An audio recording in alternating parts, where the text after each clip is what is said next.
Linha de Frente. Olá, está começando agora mais um Linha de Frente nesse fim de semana. Seja muito bem-vindo, muito bem-vinda. Eu sou Beatriz Manfredini e agradeço a todos a companhia desde já. E no programa de hoje nós falaremos sobre os assuntos que ganharam destaque nessa semana. Para me acompanhar nessa conversa, eu recebo aqui a especialista em compliance e governança, Luciana Gaston, a economista delegada do Corecon de São Paulo, Nathalie Wendel, a professora de Finanças e Economia da ESPM, Mariana Oreng, e a socióloga Isadora Brizola. Meninas, boa tarde, obrigada por comparecerem a essa bancada feminina do Linha de Frente, todos os sábados discutindo os principais assuntos do Brasil e do mundo. E a gente começa, claro, então, falando de um assunto que desde o início da semana tem tomado noticiário. A prisão domiciliar do ex-presidente Jair Bolsonaro foi o motivo que levou a oposição a obstruir as atividades legislativas no Congresso Nacional. O grupo exige que o chamado PL da Anistia, que perdoaria os envolvidos na suposta tentativa de golpe de Estado, seja pautado e que uma votação sobre o impeachment de Moraes, que cabe ao Senado, fosse realizada. Após 2 dias de ocupação, os parlamentares de oposição liberaram na manhã de quinta-feira a Câmara e o Senado. Começo esse assunto, então, essa rodada com a Luciana. Lu, conta um pouco pra gente, o que dá para analisar de um cenário como esse? A gente tem um Congresso totalmente dividido, essa discussão vai ou não vai para frente? Alguns parlamentares disseram que houve um acordo, depois o presidente da Câmara, por exemplo, negou, outros também negaram. O que a gente tem até agora? Um cenário de uma certa indefinição, a meu ver, por quê? Em que pese ter um total de 41 votos a favor do impeachment do ministro Alexandre de Moraes, é certo que nós temos uma quebra ali, porque nós temos o Hugo Mota, que é do Republicanos, e nós temos lá 4 que não votaram, acabaram votando a favor, que também são do Republicanos. E não é só isso, nós temos a senadora Eudócia de Alagoas e o Romário do Rio de Janeiro, ambos do PL, que ficaram entre os indecisos e nada se manifestaram. Existe toda uma regra para que esse assunto vá para frente, mas está nas mãos do Hugo Mota. Se ele não acatar, teremos, sim, sérios problemas, porque não vai atender aos anseios. O que eu vejo, particularmente, é que virou um grande palco político. Nós não estamos falando nem mais, nos outros programas eu sempre falava em pré-campanha. Eu diria que nós estamos em verdadeira campanha eleitoral. O assunto foi utilizado de uma forma com que fizesse com que alguns desses senadores tivessem mais visibilidade, deputados. A gente pega o exemplo lá do pessoal do sul do país, que ganhou uma visibilidade maior. Então, assim, eu acho que temos que aguardar um pouquinho ainda.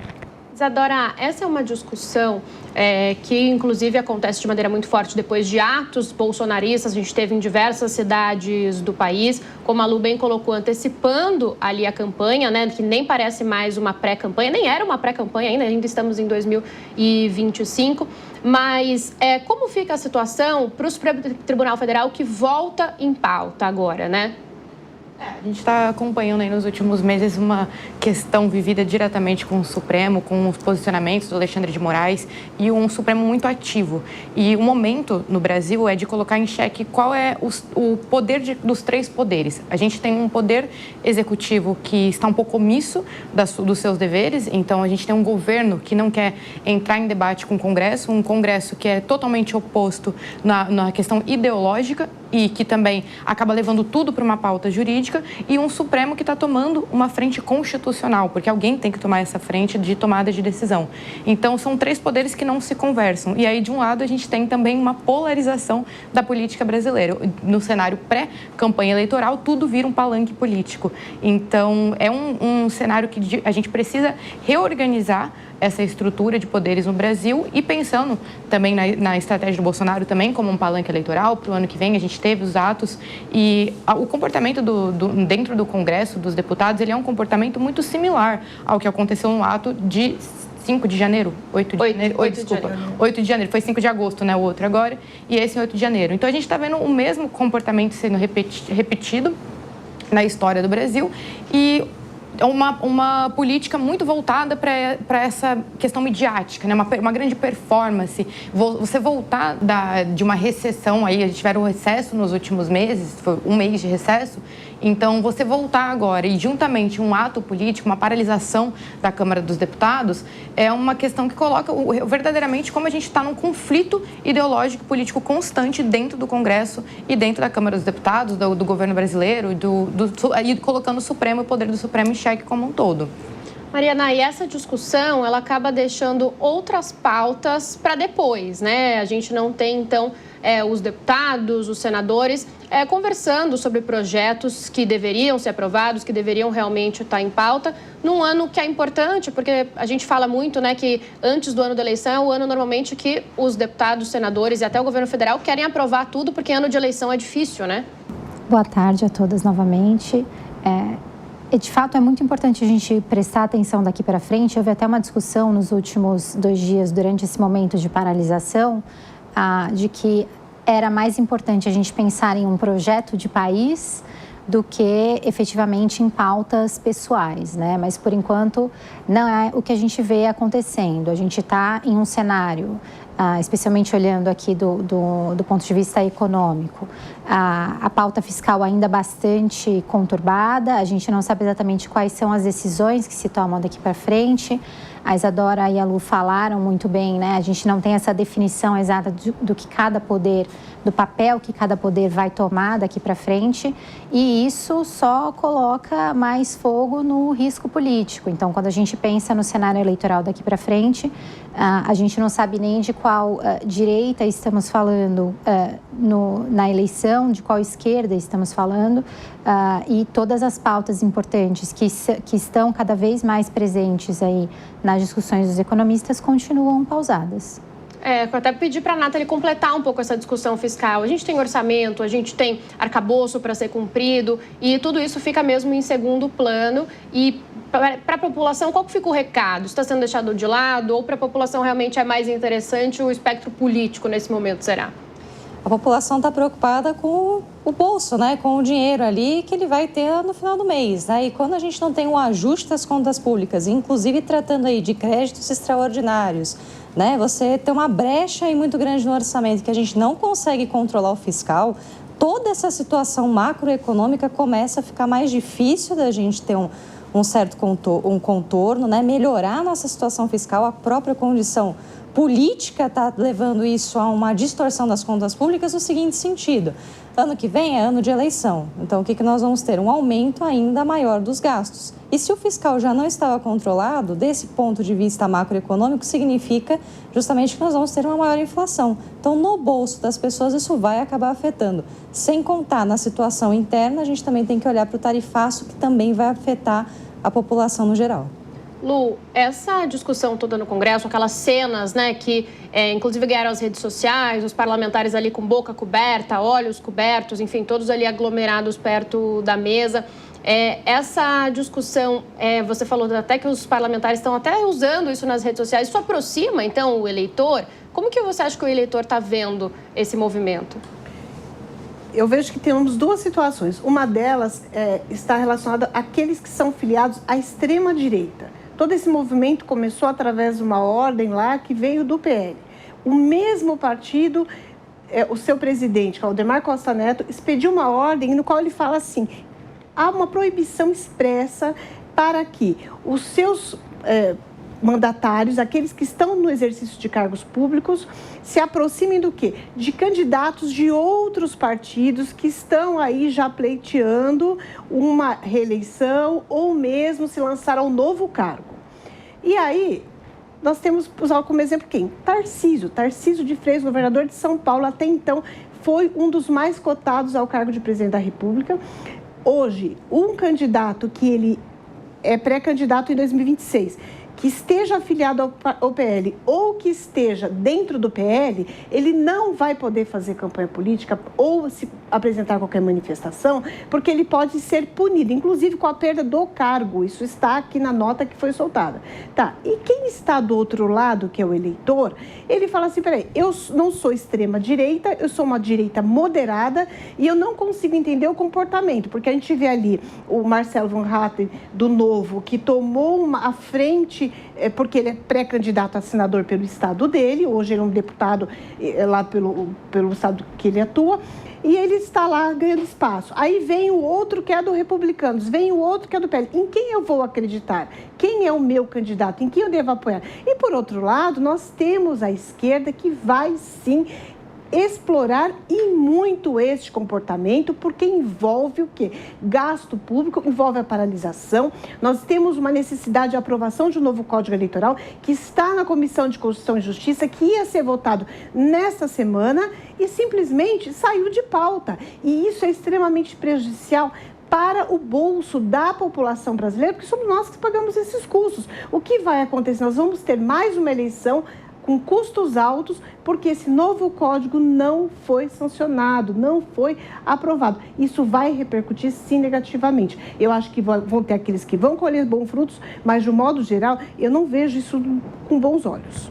Isa, queria completar? Sim, não, completando a fala, é legal a gente também 100% aderente, porque é legal a gente observar também que se construiu nos últimos anos desse cenário da direita bolsonarista uma certa impunidade estrutural. Então, era um comportamento que veio com falas, com atos, com um posicionamento de impunidade, que sempre foi legitimada pela instituição brasileira, né? Sempre foi permissivo. E aí, desde o ato de janeiro e agora, de novo, novamente esse comportamento muito similar de uma impunidade, de podemos nos posicionar, podemos falar o que a gente quer, né? A gente vem essa cultura de extremismo e radicalismo, ela está começando a ser pressionada a retroceder.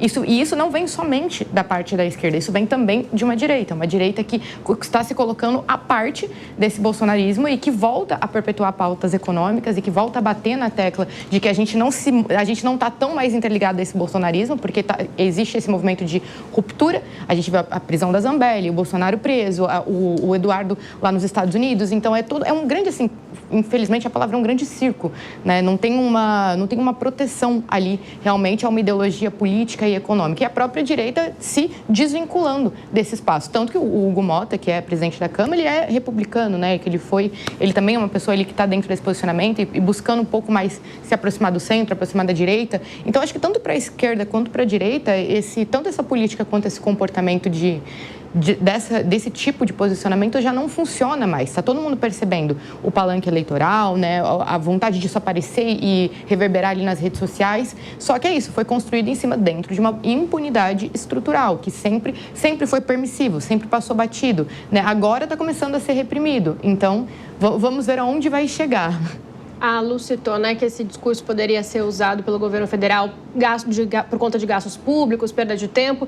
E nessa quinta-feira também, depois que a oposição desocupou ali o Senado, eles conseguiram aprovar para manter a isenção do imposto de renda para quem ganha até 2 salários mínimos. Era uma proposta que estava ali para vencer, podia caducar, e agora, então, com a desocupação, ela foi aprovada. Aí, Nathalie, aproveito para te perguntar, isso pode ser um discurso usado, né? Pautas ali importantes para a população, como, por exemplo, manter a isenção, que podem, sim, ser utilizadas nesse discurso, então, contra a direita nesse caso. Sim, sem sombra de dúvidas, né? Até uma medida que acaba sendo popular, né? Ela acaba trazendo aí mais voto, mas ela tem um impacto também fiscal. Embora seja mínimo, né? Vamos pensar assim, você tem um impacto fiscal. Não vamos esquecer que a gente também teve aumento de IOF, né? Então, tudo isso está reverberando nas questões fiscais do país, que a gente já está com as contas deterioradas e tudo vai se acentuando justamente porque a gente está caminhando para um cenário político de reeleição. Então, tudo culmina, né? Tudo tem caminhado para essa deterioração das contas públicas, o que é extremamente complicado, né? Porque, mais uma vez, isso vai acabar gerando inflação, vai acabar caindo no bolso dos próprios e futuros eleitores.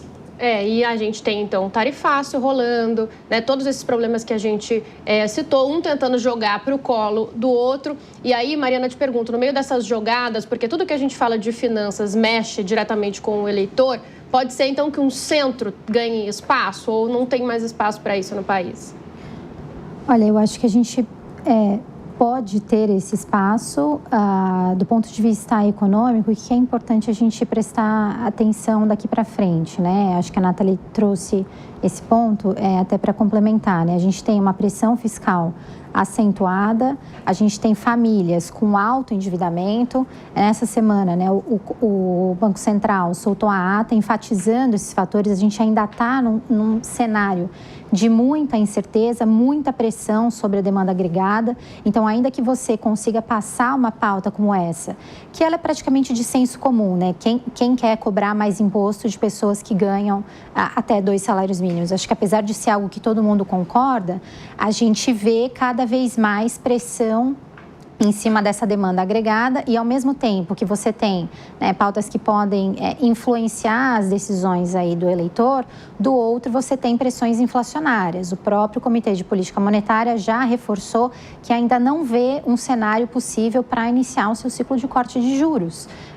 Ou seja, né, por mais que a gente ache que uma pauta como essa pode agradar, no final das contas, as pessoas vão sentir isso no dia a dia, inflação, né, que tem essa dificuldade de arrefecer, apesar de um mercado de trabalho forte.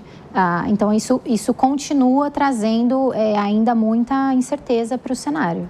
Bom, e tudo isso, né, aconteceu, essa obstrução no Congresso Nacional, como a gente comentou, depois das manifestações do domingo anterior ali para o Bolsonaro, depois também que a Bolsonaro acabou em prisão domiciliar. E o que aconteceu foi que a defesa de Jair Bolsonaro recorreu dessa decisão, que foi tomada pelo ministro Alexandre de Moraes, do Supremo Tribunal Federal, e ele decretou a prisão domiciliar do ex-presidente desde a última segunda-feira. No recurso apresentado pela defesa de Bolsonaro, os advogados sustentaram que ele não descumpriu a medida cautelar que o proíbe de usar as redes sociais. Essa medida ela foi estabelecida no mês passado, quando Moraes também determinou que Bolsonaro fosse monitorado por uma tornozeleira eletrônica. O recurso será analisado pelo próprio ministro agora. É importante a gente analisar, né, Lu, esse caso. A direita tem utilizado um discurso de que o ex-presidente não está ainda está em processo de investigação, né, que ele não foi ainda colocado como culpado de nada, portanto não deveria sofrer sanções como essa, proibição de celular, de redes sociais. Já o pessoal da esquerda diz que não, porque tinha risco dele fugir do país, entre outras coisas. Como que você avalia esse processo aí do ministro Alexandre de Moraes? Nós temos lá no direito constitucional uma coisa chamada ponderação de princípios constitucionais. Nós vamos olhar o direito lá do juiz, do magistrado Alexandre de Moraes em impor determinada medida e o direito do ex-presidente Jair Bolsonaro. Há constitucionalistas que defendem que é uma medida arbitrária e inconstitucional, porque ao determinar que ele permanecesse em prisão domiciliar, foi calcado no quê? Qual foi a fundamentação da decisão? No fato de que os filhos dele tiram uma foto no domingo durante os protestos, as manifestações que foram realizadas e publicado em mídia social. E isso é extremamente perigoso. Por quê? Porque lida diretamente com o direito de imagem, lida com o direito de ir e vir do cidadão, lida com o quê? Com a questão que a gente tem muito relacionada ao que é uma proibição da prática de determinados atos. E aí, a meu ver, eu concordo com essa posição, porque trata-se de fato de terceiro. Se eu, Luciana, tiro uma foto dele e publico na minha rede social, acho que quem teria que responder seria eu, não ele. Agora, vou agravar a situação da pessoa que nem foi condenado ainda, que não é um apenado, que ainda está sob júdice, colocando-se medidas radicais ao extremo. Isso, ao meu ver, eu vejo como algo que realmente precisa ser olhado com cuidado. Agora, se houver o descumprimento, trata-se de um magistrado, de um ministro do Supremo Tribunal Federal que tem legitimidade para tal. O que precisa separar é a posição dele como magistrado, a sua opinião técnica dentro da lei, da jurisprudência, da sua opinião política, porque o que a gente sente na sociedade quando vai às ruas é que há uma sensação de vingança, aonde o ex-presidente foi pego como a bola da vez e enquanto eu não condená-lo, enquanto não levá-lo ao cárcere, eu não paro. E isso é prejudicial para quê? Para a própria instituição, poder judiciário, que está se tornando uma instituição descrente entre a população brasileira, o que é muito prejudicial à nossa democracia. Inclusive, para a gente relembrar, né, o que aconteceu e que culminou nessa prisão domiciliar do ex-presidente, justamente nos atos de domingo, lá no Rio de Janeiro, o filho dele, Flávio Bolsonaro, colocou ali um áudio no alto-falante, né, com uma fala, uma mensagem, então, do ex-presidente para a população que ali estava. Então, foi entendido ali que ele usou as redes sociais para propagar um discurso. Essa foi, então, aí a definição do ministro Alexandre de Moraes. E aí pergunto para a Isadora também a opinião sobre essa decisão. Como eu já pontuei, acho que vale a pena reforçar essa questão do Supremo, né? A gente tem vivido um momento onde os três poderes não dialogam e o Supremo hoje está tomando uma frente de uma insegurança política. É muito difícil a gente ter uma percepção exata porque isso não está bem definido historicamente e estruturalmente no Brasil. Então, eu tenho hoje um poder executivo, um governo, uma presidência que gosta de manter ali no meio, na mornidade, né? Levar para um lado mais morno, que não quer entrar no embate direto com o Congresso, porque sabe que não tem o apoio do Congresso hoje por políticas opostas, mas por conta de um período pré-eleitoral, também não vale a pena entrar nesse tipo de debate. Então, a situação é o Executivo e o Legislativo levando por um lado onde são posições opostas, e aí a gente entra com o Judiciário tomando uma frente da política brasileira, sendo responsável por coordenar, né, tudo o que está acontecendo. E aí a gente fica numa situação desse impasse. Então, existe controvérsia sobre o posicionamento do Bolsonaro, se foi, se não foi, mas é uma série de fatores, né? Desde a sua investigação inicial, a questão da tentativa de golpe, as falas de Bolsonaro, até as brincadeiras, eu acho que até as brincadeiras do Bolsonaro, quando ele foi ali testemunhar, né, conversar com o Alexandre de Moraes, não foi legal, até a postura dele, como eu falei, é uma postura de impunidade constante. Eu vou passar, eu consigo, eu estou acima da lei. Então, se coloca um momento de repressão mesmo. Alguém precisa, parece que a impressão é que alguém precisa parar de alguma forma o bolsonarismo. E tanto a direita quanto a esquerda está contando com o Supremo. É devidamente o dever do Supremo? Não. A gente, né, tem esse momento aí acontecendo. Mas talvez falta uma conjuntura, falta um diálogo estrutural dos três poderes no Brasil. Porque, sim, é uma inversão de papéis de poderes aqui. Então, acho que dentro da conjuntura, talvez seja... o exato ponto é esse. Diga, Lu. Ontem, dentre as falas do Hugo Mota, uma merece ser respeito, que quando ele falou assim, olha, nós não podemos usar o nosso poder para defender o interesse de uma única pessoa. O que importa é o interesse de uma nação, de um país. Então, que há, sim, excessos por parte do ex-presidente, mas também, do mesmo modo, é inegável que há, a meu ver, excessos por parte, sim, do nosso ministro. Tanto é que ele está aí passando por um processo de impeachment. Concordem ou não, é um processo legítimo, previsto em lei. Se isso vai para frente, se não vai para frente, é uma outra história. Mas que é necessário haver o quê? Uma separação dos poderes. A gente, voltando um pouquinho atrás, nós temos a questão da anistia lá do dia 8 de janeiro.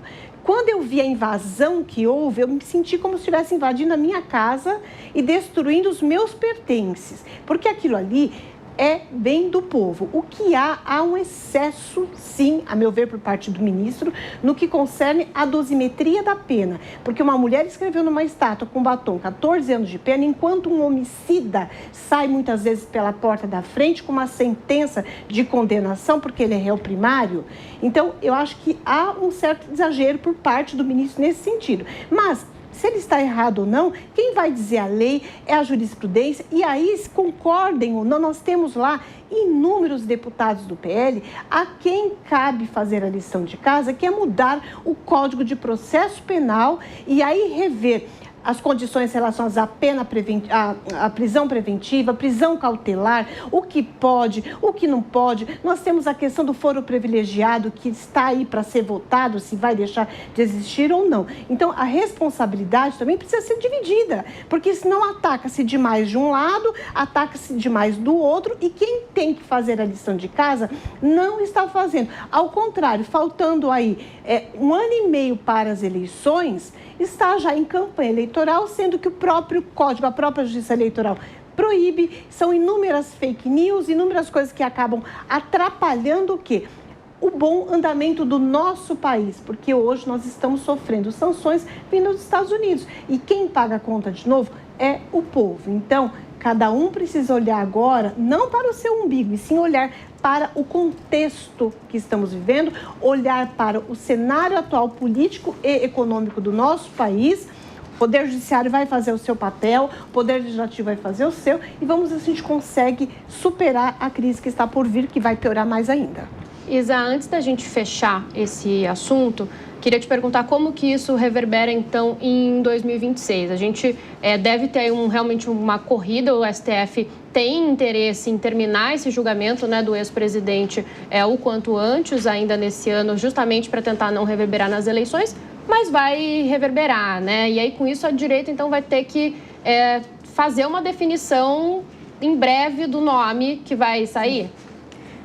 Tá todo mundo esperando ansiosamente, né, pela definição dos nomes. Já temos ali suspeitos, o nome do Tarcísio ali está bem forte, mas o que eu acredito que esse impacto agora, inclusive olhando para o cenário do Brasil como um todo, né, desde o contexto internacional, então desde o que aconteceu do tarifaço, do Trump, desse posicionamento da direita extrema bolsonarista, junto de uma direita que precisou se aliar um pouco também ao governo, o setor privado precisou se comunicar também com o governo agora, porque a gente precisou desse apoio econômico, a gente está esperando ainda muita coisa acontecer. Então, basicamente, é um cenário que já se forma e se estrutura para o ano que vem. A gente está separando ali essa entrada para que o ano que vem já começou, né?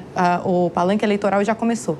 Mas, com certeza, isso fortalece muito mais, para o momento, o discurso da esquerda. A de esquerda, com certeza, se fortalece porque é uma coisa meio caractérica, né? Assim, fica uma direita bolsonarista ali, criando esse palanque, a própria direita em si não tendo uma força para comunicar no mesmo formato, porque no meio totalmente polarizado que a gente está vivendo, são dois extremos. A gente tem dois extremos polarizados, uma direita polarizada e uma esquerda polarizada. O Lula, inclusive, se aproximando de um discurso um pouco mais esquerdista agora, né, se fortalecendo aqui nesse momento. Então, com certeza, para uma pré-eleição, a gente está esperando um impacto, um pouquinho de um fortalecimento da esquerda nesses últimos momentos e talvez de uma direita que vai tentar se comunicar de uma outra maneira, se separando dessa política bolsonarista, dessa extrema-direita, voltando para a pauta fiscal, voltando para a pauta tarifária, da necessidade do setor privado, fortalecimento do agro também, que vai sofrer um pouco agora com as tarifas. Então, acho que vai ser um cenário de uma direita menos extremista e de uma esquerda se fortalecendo por conta desses burburinhos.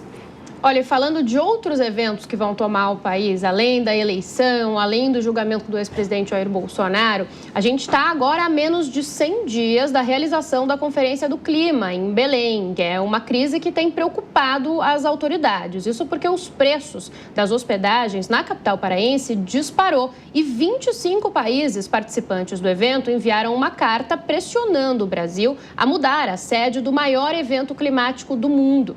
Inclusive, na última quarta-feira, o presidente da COP30, André Corrêa do Lago, afirmou que os planos estão mantidos e que não há plano B. O site oficial da COP tem casas e hotéis com diárias a partir de R$ 1.100. Assunto para eu chamar nossas economistas aqui. Nathalie, começo com você perguntando, tinha como prever um boom dessa forma, né, de preços, assim, para que as pessoas se hospedassem e pega mal mesmo para o país, né? Sem sombra de dúvida. E não podemos esquecer também que o Trump já é visto como uma pessoa não grata, né, para poder, vamos falar assim, participar da COP, né? Em termos de preços, toda vez que a gente tem, né, um aumento da demanda, né, e a oferta é escassa, a gente tem justamente ali pelas forças de mercado, vai ter uma pressão justamente em termos de preços, né? E para agravar um pouco mais a situação, o que acontece é que em termos de infraestrutura, né, não estava tão apta ali, tão propícia para poder recepcionar esse grande número de pessoas. Então, para tentar acomodar, até tentar oferecer um serviço melhor, né, o preço tem que estar lá nas alturas. Não estou dizendo aqui que é o correto, né? Deveria ter sido feito um planejamento antecipado para que isso não ocorresse, uma vez que já se estimava, né, uma demanda, né, por esse tipo de hospedagem elevada justamente por conta de um evento que é tão importante. O que é possível fazer agora, Mariana? Dá para conversar para baixar esses preços? Tem como o governo federal queria enviar ministros ali para tentar um acordo? O que seria razoável numa circunstância como essa? Olha, eu acho que como a Nathalie bem comentou, a lei econômica é implacável, né? Oferta e demanda nunca foge da regra. Eu acho que o que a gente não pode perder de vista nesse momento são as pautas que precisam ser discutidas na COP30, né? O Brasil aprovou uma série de medidas, uma ali no finalzinho, né, de 2024, no apagar das luzes. A gente está falando da criação de um mercado de carbono no Brasil. Tem muita pauta relevante que não está sendo discutida na velocidade que precisaria ser discutida. A gente tem discutido muito, né, na onda do tarifaço, falando muito de soberania. Então, se a gente está falando de sustentabilidade, a gente também precisa pensar em soberania quando está falando da importância da Amazônia, né? Soberania climática, um termo que os especialistas usam bastante. Sem dúvida, a gente vai ter que conversar. Acho que o diálogo continua sendo a única via de saída para que a gente resolva essa questão. Lu, porque países mais pobres não conseguindo participar, passam uma mensagem ruim, até porque são países diretamente afetados muito, né, pelas mudanças climáticas. Com certeza. E o que mais me causa estranheza é que nós temos um Código de Defesa do Consumidor que eu entendo que deveria ser aplicado no caso do abuso aqui, na cobrança dessas hospedagens, da participação, que possibilita a participação desses países no evento. Então, assim, a gente pegar um país da África, sei lá, Uganda, por exemplo, que não tem tantos recursos para poder vir participar, ficando fora, a gente sabe que lá, o que é feito de questões ambientais para a preservação? O problema do clima é uma coisa muito antiga que merece cada vez mais cuidados. Nós, aqui no Brasil, já estamos experimentando alguns reflexos de toda essa instabilidade climática. Vídeo que aconteceu em maio do ano passado no Rio Grande do Sul. Essa semana, no litoral de São Paulo, houve um aumento da maré que invadiu garagens de edifícios. Então, assim, nós temos o desmatamento na Amazônia. Não precisa ir muito longe. Quando você cruza a fronteira do Brasil, que você passa sobre a Amazônia, você vê fumacinhas, o desmatamento todo acontecendo. Nós temos aqui em São Paulo, o Pulmão Verde de São Paulo, aqui na região oeste, que pega Cotim, Budas Artes, Tapecerica, todos os dias há denúncias de queimadas. Então, assim, se o Brasil não está fazendo a própria lição de casa para cuidar das suas terras, imagine se está preocupado o nosso governo com países mais pobres que virão ou não participar e se esses países vão ou não sofrer algum tipo de prejuízo. Eu acho que é nefasto a não participação desses países nesse evento tão importante. E aí começa a acontecer aqueles casos interessantes. Tem um aqui, por exemplo, de um motel que virou hotel justamente para receber a COP. Ele cobrava mais ou menos diárias ali em torno de R$70 e passou a cobrar entre R$5.500 e R$7.000 por dia para quem se hospedar por ali. E aí, Isadora, eu te pergunto, né? É uma crise, então mesmo, é uma dificuldade ali e a gente volta assim a falar de eleição da Voltas, porque é um marco importante para o governo Lula 3, né? Receber a COP aqui no país, receber na capital paraense. O Brasil tem... Esse é um ano que está sendo bem movimentado para a gente, né? Nesses acordos geopolíticos, as nossas relações internacionais, aproveitando também o momento do tarifaço, isso está caindo muito bem para a visibilidade do Brasil. Então, a gente ter essa abertura agora é muito importante, principalmente quando se fala de pautas ambientais, que foi uma pauta muito grande, muito fortemente batida no BRICS, né? Quando a gente teve também a cúpula do BRICS agora, no Rio, também foi um ponto muito batido entre diversos países. Então, o Brasil, essa falta de ter uma estrutura ali, né, governamental para que impeça que esse tipo de política aconteça, de aumento de preço. Você falou do consumidor, mas eu acho que também tem o fator governamental, né? O próprio governo pode intervir ali e não deixar que o aumento desse aconteça absurdamente. Então, existem políticas também, existem responsabilidades dos nossos governos para que a gente possa receber outros países, seja presente. E aí até bate-se muito na tecla, porque, poxa, uma da discussão que existe muito no Brasil, principalmente quando existem eventos internacionais, quando a gente recebe pessoas, é que ele sempre se torna no eixo Rio-São Paulo. Sempre bate na tecla. Poxa, a gente sempre faz evento eixo Rio-São Paulo, Rio-São Paulo. Então, hoje a gente abrindo uma oportunidade, né, de fazer um evento em Belém, ali aderente à Amazônia, uma pauta tão importante, a história do nosso país, a visibilidade que a gente tem no mundo, esse é o papel que a gente está pregando para o mundo todo, né? Países cancelando porque não tem condições de virem até aqui e serem recebidos e hospedados pelo nosso país. Então, acho que é uma visibilidade péssima, né? Não tem nem como explicar o quanto isso é feio para o Brasil no momento mesmo. Posso fazer uma colocação? Claro. A gente tem um problema reputacional. Do nosso país. Nós temos um presidente que hoje não tem o respeito que deveria ter de receber de alguns países. Aí o que acontece? Vem esse problema agora, países cancelando, esse abuso do poder econômico, excessivo na cobrança. Cada vez mais nós estamos indo para o limbo. Ou seja, quando o nosso gestor principal, o chefe do executivo, abre a boca para falar algo importante, países desenvolvidos vão falar assim, peraí, será que eu devo ouvir o que ele está falando ou não? Qual a credibilidade? E a credibilidade de um dirigente de um país hoje, num mundo tão politizado, tão pulverizado pelo qual nós estamos passando, é muito importante, porque evita-se o quê? Males maiores como uma guerra, como sanções militares, que o Brasil está aí sujeito a sofrer muito em breve pelas suas colocações, quando fala de países envolvidos como Israel, quando fala dos próprios Estados Unidos. Existe uma ameaça? Existe. Agora, peraí, credibilidade nós não temos. O Brasil foi o primeiro a ser afetado pela nova onda do tarifaço imposto pelo presidente dos Estados Unidos, Donald Trump. Essas taxas entraram em vigor na última quarta-feira. Em entrevista, o presidente Lula afirmou que vai conversar com os líderes que integram o BRICS sobre a taxação dos Estados Unidos aos produtos desses países. Na semana passada, Trump livrou alguns deles, como aeronaves da Embraer, suco de laranja, petróleo e celulose, mas sobretaxou carne, café, máquinas, pescados e outros produtos. Mariana, começar essa rodada com você. Esses produtos que foram isentos, eles ajudam já o país ou ainda não é suficiente para dar um alívio financeiro? Como que fica o cenário a partir dessas isenções? A gente tem acompanhado recorrentemente esses números. O que é importante, né? Um estudo da Anshan recente mostrou que mais ou menos 43% da pauta ali estava isenta. Geraldo Alckmin também sinalizou que hoje, né, o que a gente tem espaço para negociar aí é mais ou menos um terço, 35%, se não conseguir isenção, mas efetivamente diminuir. Mas, de qualquer maneira, né, apesar da gente ter isenção, existe uma questão importante, né, na teoria econômica, que é a sinalização. E a sinalização que é recebida, né, com o Brasil recebendo uma tarifa neste nível, ela não é das melhores. E é claro que se a gente for olhar o antecedente, assim, porque muita gente acha que a gente foi pego de surpresa, né?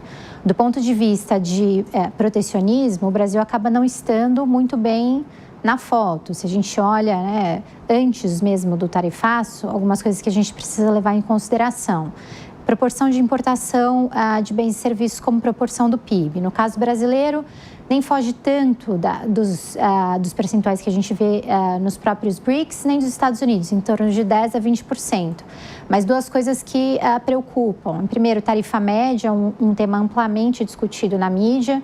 Se você olha a tarifa média do Brasil hoje, continua, né, em duas casas, completamente diferente dos seus próprios parceiros dentro dos BRICS. Acho que a Índia é um ótimo exemplo. Se você for olhar nos últimos 20 anos, a Índia passou de uma tarifa média de perto de 30% para 9% em 2022. Então, é o país que conseguiu fazer essa readequação. E um terceiro ponto importante, né, no contexto das relações internacionais são os acordos comerciais. Então, quais foram os acordos comerciais realizados pelo Brasil nas últimas décadas? Quanto tempo esses acordos demoraram para ser negociados e entrar em vigor? O nosso espectador pode, inclusive, entrar lá na página do governo para olhar com quais são os parceiros com os quais a gente tem feito esses acordos. Então, esse cenário todo não ajuda muito o Brasil quando a gente está falando desse posicionamento em relação a livre comércio, né? Nathalie, continuando, não é tão simples, então, negociar a abertura de novos mercados, né? São processos demorados e que podem não ser solução imediata, de repente, para o país. Isso tem sido colocado, né, como autoridades. Aqui em São Paulo, por exemplo, o governo procura o Japão para tentar exportar carne, tem eventos parecidos em outros estados, mas é uma solução? Como bem dito aqui pela Mariana, né, existe uma dificuldade no geral, tanto em termos de sinalização, como até a própria relação com esses parceiros e esses blocos, né? São acordos muito recentes, né? E que a gente precisa ainda ir para a mesa de negociação para poder, de fato, ali ter um resultado positivo do ponto de vista econômico. A China acaba sendo um player nesse mercado ali muito importante, inclusive deixou uma provocação ali para o presidente Donald Trump, falando que o café, né, o cafezinho ali é extraordinário, né, é muito bem reconhecido. Então, a gente já negociou com a China em termos do café, né, que veio sendo taxado.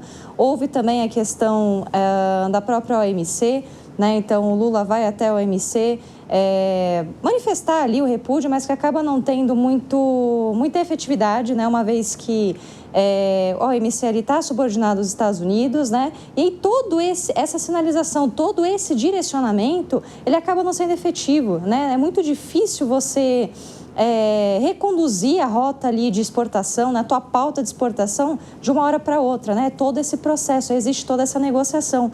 E nos números isso está muito claro, né? A gente teve a divulgação essa semana do IBCBR, né? Que vai justamente avaliar ali as commodities, né? E a gente viu claramente uma queda aí de 0,54%, né? Então, o agro tá sofrendo, a energia está sofrendo, né? Que, inclusive, foi um dos pontos ali que elevou a inflação.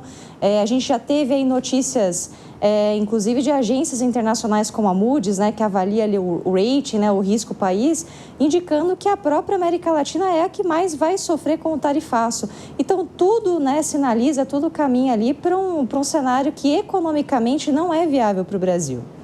Isadora, o governo brasileiro disse agora que não pretende falar diretamente com Trump, mas sim conversar com outros países que também estão sobretaxados para tentar fazer uma negociação mais ampla, né? Essa pode ser uma boa alternativa, uma vez que vários outros países, só na quinta-feira, por exemplo, foram 94, com toda ali a União Europeia. Pode ser, então, uma alternativa mais fácil do que negociar diretamente a situação do Brasil? O Brasil está buscando uma alternativa nesse campo minado, né, do imperialismo do Trump contra o mundo. É Trump contra o mundo. Então, talvez essa aproximação, considerando que a gente pode utilizar isso como uma forma de amortecer esse impacto econômico, faz sentido para o momento, porque a estratégia de tentar uma negociação e um diálogo com o Trump, que já foi realizado pelos outros países, não funciona, né? A gente está vendo que a espécie de política econômica que ele quer fazer, que é um protecionismo à economia americana, tentar fortalecer a indústria nacional, também é um detalhe assim, de uma economia que tem mudado. A gente viu que nos últimos anos a economia global ela não se baseia só em relações comerciais, ela se baseia também no contexto geopolítico. E você utilizar de ações comerciais hoje é tirar uma vantagem política também. O que o Trump está fazendo é tentar desacelerar talvez a evolução, o desenvolvimento tecnológico e comercial do mundo todo. Então, essa comunicação do Brasil com outros países, ela pode ser uma maneira assim da gente amortecer esse impacto econômico. É claro que, considerando em números, principalmente na parte da carne, a gente não consegue substituir com tanta facilidade, tão rapidamente, o tanto que os Estados Unidos compra, né, do Brasil. Apesar de que a China, no primeiro semestre, ela fortaleceu bastante a compra de carne bovina, né? A gente aumentou o primeiro semestre comparado com o primeiro do ano passado em relação à venda da China, teve um aumento de 28% de receita e 13% de volume. Então, a gente está, sim, buscando outros caminhos e isso também é uma forma de tentar dialogar e fortalecer a economia brasileira, tanto quanto fortalecer a nossa imagem, inclusive como ali frente ao BRICS, que estamos tomando essa frente ao BRICS, aí, né, o Brasil ele está nesse momento. Nossa conversa com a Índia também faz muito sentido, porque você comentou sobre a taxação da Índia, né? Então, a Índia, ela está também sofrendo com as tarifas porque ela está comprando diesel da Rússia. A gente compra muito diesel da Rússia, 61% do diesel do Brasil vem da Rússia. Então, é uma forma da gente prevenir algo que pode escalar. A gente já imaginava, na verdade, assim, né, faltou um pouco do Brasil também ter um pouquinho de pé atrás, porque a gente teve a lei da reciprocidade econômica lá no começo de abril. Então, por uma hora essa conta estourar para o nosso lado, isso ia acontecer em algum momento. E esse embate, pelo menos, fortalece o Brasil num cenário geopolítico. Agora, econômico, a gente ameniza, amortece, né? E também tem a questão do plano de contingência. Então, a gente está esperando ali o posicionamento do governo com o plano de contingência, seja ele...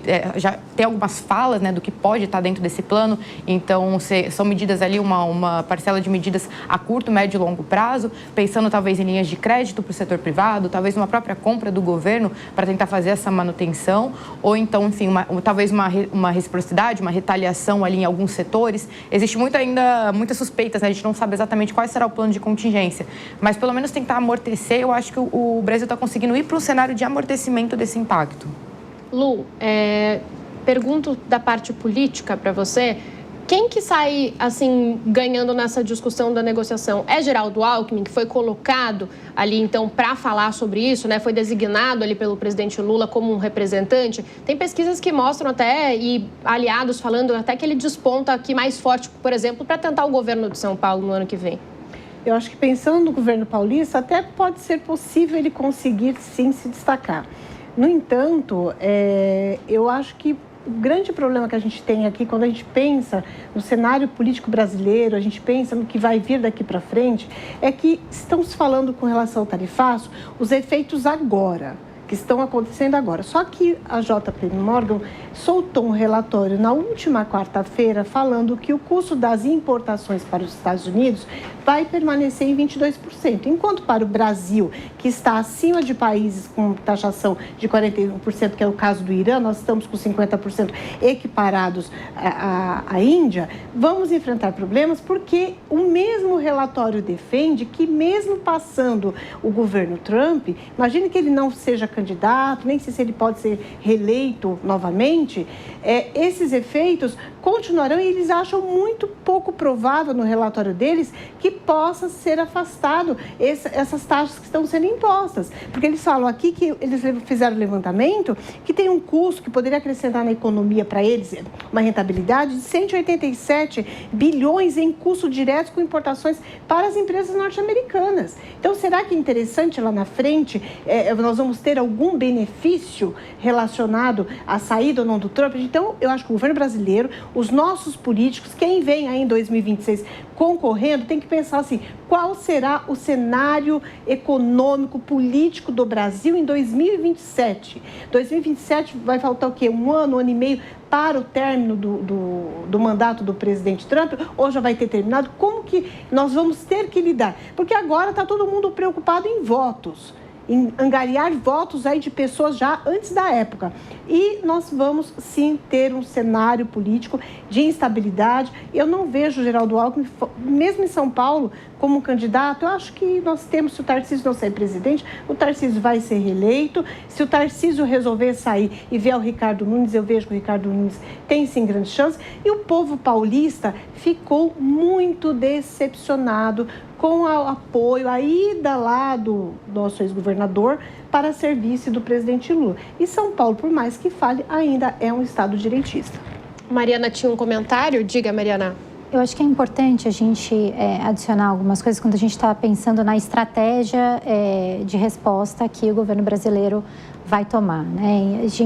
Quando a gente olha a possibilidade de negociar via BRICS ou via bloco, a gente tem que pensar com quem a gente está negociando, né? Em primeiro, a gente sabe que a estratégia de negociação do Donald Trump é uma estratégia, não é ganha-ganha, é estratégia de soma zero. Em estratégia de soma zero, ele não irá aceitar nenhum tipo de negociação em bloco, muito menos dos BRICS, que é o que ele tem dito que é contra, né, um bloco contra os Estados Unidos. E, ao mesmo tempo, o governo brasileiro sabe que tentativas de negociação bilateral, inclusive de países como a Suíça, né, ou a própria Índia, não têm sido muito bem sucedidas, né? Então, nesse campo, parece que a gente fica um pouco de mãos atadas. O que é importante a gente levar em consideração? Algumas sinalizações iniciais parecem não indicar um apetite por retaliação do governo brasileiro, mas, ao mesmo tempo, o governo tem sinalizado que faria apoio, né, daria apoio econômico e social para setores possivelmente afetados. É claro que o efeito efetivo a gente começa a sentir só no segundo semestre. O próprio Comitê de Política Monetária, né, avalia que a gente tem efeitos setoriais importantes acontecendo, mas do ponto de vista macroeconômico ainda é incerto. Eu acho que o que a gente precisa ter no radar é que se a gente trouxer mais apoio econômico e social, a gente coloca mais pressão na demanda agregada, o que leva mais pressão para a inflação, o que faz com que o início do ciclo de corte de juros demore ainda mais. Então, acho que a gente não pode deixar isso fora do radar. Bom, gente, a gente está quase no fim do Linha de Frente. Essa semana, a Lei Maria da Penha completou 19 anos. E claro, né, que com uma bancada feminina aí todos os sábados, a gente não pode deixar de falar desse assunto. Ela é considerada exemplar para prevenir crimes contra a mulher. Ela completou 19 anos, mas os números do último anuário de segurança pública, divulgado em julho, expuseram um contraste doloroso diante do cenário de violência contra as mulheres brasileiras. Foram 1.492 casos de feminicídios em 2024, o maior número desde 2015, quando a legislação brasileira passou a definir esse crime. Vou começar essa nossa última rodada com a Isadora, perguntando um pouco desse contraste mesmo. A gente vê muitos elogios à Lei Maria da Penha, sabe que ela é completa, mas qual que é a dificuldade, Isadora? É colocar ela mesmo em prática, né? É ter como aplicá-la no dia a dia? Existem muitas questões, né? Apesar de ser uma lei que acho que nós, mulheres, estamos ali sempre do lado de ter uma lei dessa, é uma vitória no marco da história das mulheres no Brasil, mas ela enfrenta muitas dificuldades na sociedade hoje. Então, seja por políticas assertivas ali, né, de posicionamento da própria lei mesmo. Então, até onde vai a lei, o quanto ela adentra dentro de casa, o quanto existe também uma parte burocrática muito complicada, tudo que é colocado em pauta, além do fator social.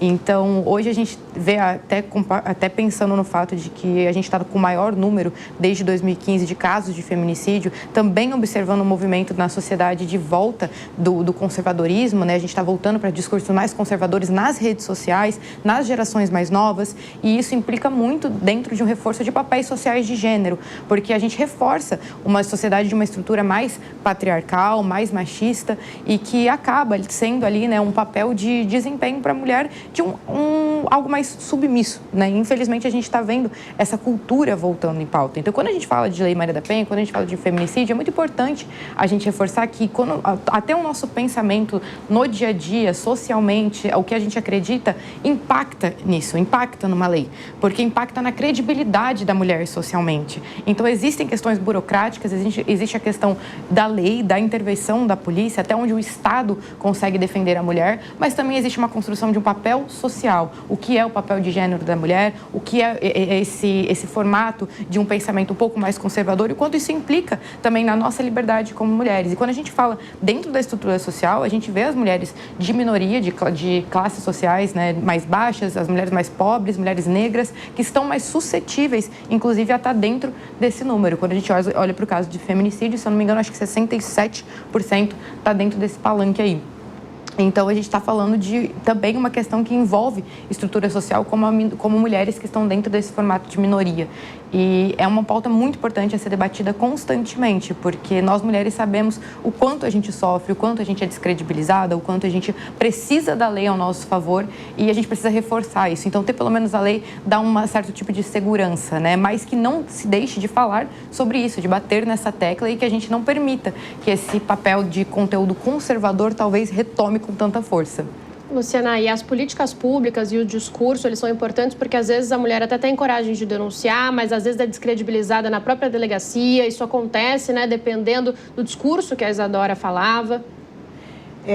O grande problema que nós temos hoje no Brasil é que a palavra da vítima, da mulher, muitas vezes é desprezada, é menosprezada nas delegacias. Eu já acompanhei mulheres vítimas de violência doméstica que chegavam numa delegacia sozinhas para lavrar ali um boletim de ocorrência, pedir que fosse decretada a medida, porque ela estava sofrendo violências psicológicas que muitas vezes causam mais danos do que a própria violência física. E a resposta que ela tinha era o seguinte: olha, contrate um advogado porque eu não posso fazer nada. E aí essa mulher saía de lá, o companheiro, o marido, descobria que ela foi até uma delegacia, aí ela apanhava e aparecia na delegacia arrebentada, que é o que acontece na prática. É comum, tem cidades aqui na Grande São Paulo que a delegacia fecha às 18 horas na sexta-feira e só vai abrir na segunda. Aí a pessoa está a 50, 60 quilômetros da capital para vir na primeira DDM aqui no centro da cidade, ela fica sem atendimento. E quando ela consegue receber o atendimento, já é do obituário, lá do pessoal que vai lá buscar o corpo dela, porque ela foi vítima de feminicídio. A lei existe, é uma lei muito boa, é uma lei rigorosa. Nós temos o apoio de artigos importantes no Código Penal, como o do feminicídio, que prevê penas entre 20 a 40 anos. Nós temos o artigo 147B do Código Penal, que prevê a situação da violência doméstica, psicológica, mas que nem sempre é respeitado pela nossa polícia e pela parte até do Poder Judiciário, que não raro arquivam as medidas protetivas quando são deferidas, sob o argumento de que não há elementos. Qual é o elemento? É a mulher apanhar? E nós vamos mudar a cultura, ou seja, educação, tem que vir lá na escola. Nós vivemos uma sociedade machista, uma sociedade onde mulher não é aceita, uma sociedade onde que a mulher sofre violência de gênero na política, no ambiente de trabalho, no ambiente escolar. Então, nós precisamos mudar a cabeça das pessoas. E isso nós mudamos com educação. A lei existe, é uma das melhores leis do mundo relacionadas à proteção contra a violência de gênero. No entanto, na prática, no dia a dia, essa lei ela acaba sendo colocada ao limbo por parte dos operadores, de quem tem o dever ali de proteger essa mulher. E nós precisamos ir ao início. O início que é políticas públicas relacionadas à educação, de quando a criança entra na escola, vai entender a importância dela respeitar uma mulher, ter o respeito pela legislação existente. Mariana, que tinha pedido para falar. Eu acho importante a gente pensar que a Lei Maria da Penha, para que ela seja efetiva, ela precisa de políticas públicas adequadas e de uma complementaridade de políticas públicas. Existe um estudo de 2022 muito interessante do IPEA, que ele vai analisar a dependência financeira dessas mulheres e qual é a relação, né, qual é a associação entre dependência financeira e a probabilidade de ocorrência de violência doméstica. E o que eles mostram ali, né, e eles medem essa dependência financeira com a diferença salarial, homem e mulher, dentro de casa, e é impactante, porque eles mostram que quanto maior a dependência financeira, menor a propensão dessas mulheres de efetivamente denunciar a violência doméstica, seja física ou psicológica, e quando a diferença salarial favorece a mulher, ela muitas vezes é abusada para que sejam extraídos os seus recursos. Então, acho que a Lu comentou a educação. Sem educação, a gente não consegue mudar esse cenário e a gente precisa de políticas públicas que ajudem essa lei efetivamente a ser colocada onde ela merece, né? E a gente tem, né, Nathalie, essa dependência financeira muda o cenário e a gente tem violência patriarcal, inclusive, que tem tudo a ver com as finanças, né? Sim, sem sombra de dúvida, porque na série histórica, se a gente for avaliar, né, o salário das mulheres, ele é abaixo de qualquer nível, inclusive no Brasil, a qualquer nível, se a gente for comparar com o país aí desenvolvido, né? Então, são salários menores, mas as mulheres têm corrido atrás, e deixo aqui o reforço, né? Além da educação que ela é necessária, mais uma conscientização. As mulheres têm que denunciar. As mulheres precisam tomar essa conscientização e precisam ir denunciar qualquer tipo de abuso, seja físico ou psicológico, e lutar pelos seus direitos. Mulheres precisam ser empoderadas nesse sentido, ter que buscar aí cargos públicos, né, para justamente fazer essas políticas públicas para nós, né? A gente tem uma dificuldade tão grande na Câmara dos Deputados de aprovar propostas, né, legislativas que olhem justamente para a mulher, do ponto de vista econômico e do ponto de vista social. Então, nós precisamos ir até as casas e fazer, né, a nossa política, exercer esses cargos de liderança, né? A mulher hoje, ela tem condição de fazer isso. A gente está chegando ao fim, tenho 30 segundinhos para a Isadora que tinha pedido, 30 segundinhos para a Lu e a gente encerra. Diga, Isa. Não, só queria completar realmente, né? Você tocou no ponto de que não é só o feminicídio, a lei da Maria da Penha, ela não vai. A gente pega o caso do feminicídio como um caso mais extremo, mas a própria lei em si, muitas vezes, existe a dificuldade de provar o que aconteceu, a violência psicológica, a violência dentro de casa, né? A pressão. Então, hoje nós mulheres, acho que existe esse fator que pressiona muito também a gente, que a gente acaba não denunciando, era isso que eu ia falar, a gente acaba não denunciando pela descredibilidade. E recentemente saiu a notícia de um caso pavoroso de um homem que desferiu 61 socos na cara da namorada, e eu acompanhei um pouco nas redes sociais e me assustou ter visto comentários de brincadeiras do tipo mas o que será que ela fez? Então, assim, isso é totalmente absurdo, é de uma falta de educação, é de uma falta de bom senso tremenda, e que a gente não pode reproduzir esse discurso de maneira alguma. Lu, 30 segundos. Nós, mulheres, precisamos ouvir mais os nossos pares, porque o que acontece hoje é que a mulher, quando fala que está sendo vítima de violência doméstica, as pessoas duvidam da palavra dela. Então, às vezes, a pessoa está do seu lado e ela não tem coragem, confiança em você para contar. E nós temos, sim, na Câmara dos Deputados, uma comissão de combate à violência que precisa ser melhor divulgada e trabalhar em prol das mulheres brasileiras. E a gente reforça, já falei isso outras vezes aqui, para denúncias de violência contra a mulher, tem o telefone 180, né, gratuito, as mulheres podem ligar, pode fazer denúncia anônima para esse número também, bem importante. E com esse assunto sério e com esse recado também bastante relevante, a gente termina o Linha de Frente deste sábado. Eu agradeço muito a companhia de vocês, das meninas também, claro, e espero vocês no próximo sábado com mais uma edição da nossa bancada feminina aqui do Linha de Frente. Muito obrigada, um bom sábado. A opinião dos nossos comentaristas não reflete necessariamente a opinião do Grupo Jovem Pan de Comunicação. Realização Jovem Pan.